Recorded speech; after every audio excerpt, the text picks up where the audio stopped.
Hi, it's Leslie Meredith with Breakbulk Events and Media. I'm here in Bremen in Breakbulk Studios at Breakbulk Europe. So many Breakbulks here. And I have Axel with me from Wallenius Wilhelmsen. He was the moderator for our big IMO 2020 panel this afternoon. Welcome. Thank you very much for having me here. Absolutely. So give us just a brief overview of who you had on your panel today. Yeah, today on the panel we had George Griffith from Platts, basically expert in oil and oil indexes and prices. We had Dominic Strele from Z Marine, ship operator. We had Ian from Clean Shipping Alliance. They're basically strongly advocating for scrubbers, the use of scrubber systems on ships. And we also had Christos Syriakis from DNV, from the Class Society, and they're basically advising shipping companies in how to implement the new IMO regulations in their fleets. All right. So, from your panel and from your own viewpoint, what's going to happen, and will we see any challenges ahead? Yes, definitely. I mean, one there is always challenges, but I would say, and we would say, this new regulation on sulfur 2020 is really unique in its complexity, as it really requires a whole industry to basically use a different type of fuel, and some people even compare that to, like, in the early 20th century when you moved from coal to oil. With the difference that they did this at the time over decades. We do this now as per as per a date. Right. And you can't just fill any ship with the new low sulfur fuel, right? No, you cannot. First of all, that fuel does not yet exist. It's a blend of fuels. Okay. And the engines on ships are different. They're used to something else. If I tell you, if you have a diesel car tomorrow, you're gonna start using a completely different type of fuel. Your car will probably not ride a long way unless you do some adjustments to your engine and to the fuel tanks.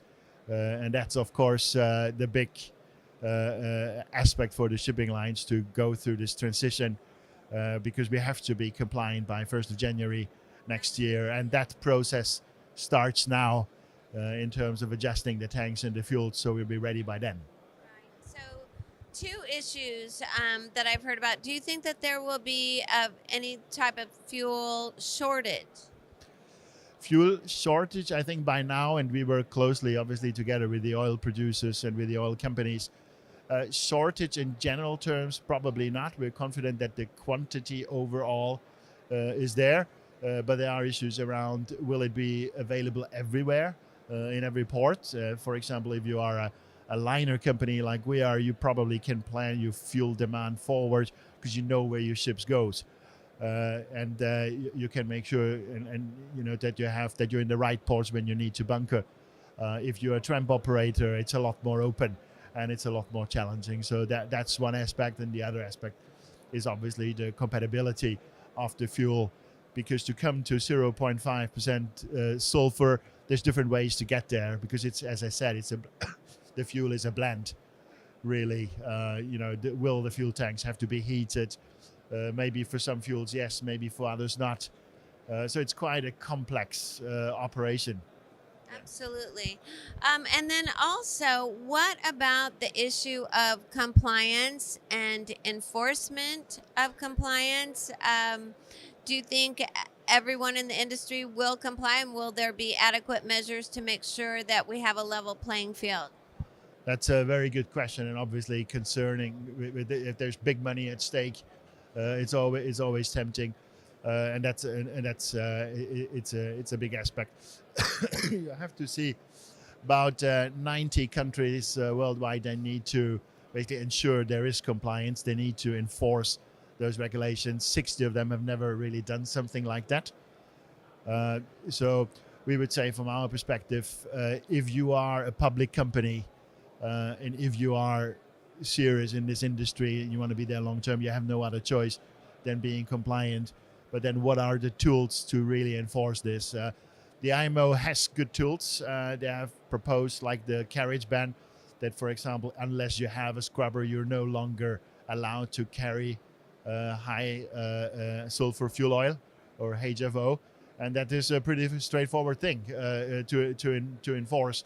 But then on the other hand, the use of those tools is really up to the countries. It's a matter of sovereignty, as is the fines. But you can say if you have a tight enough network of ports and nations who deploy those tools properly and enforce, then it's really hard for operating companies, because you couldn't call every porter, you couldn't enter every water. If if one country enforces and the other doesn't, you still cannot move to the next one, right? So from that point of view, we are confident more and more that the enforcement measures will be implemented. And again, frankly, for us as operators, there's no other choice.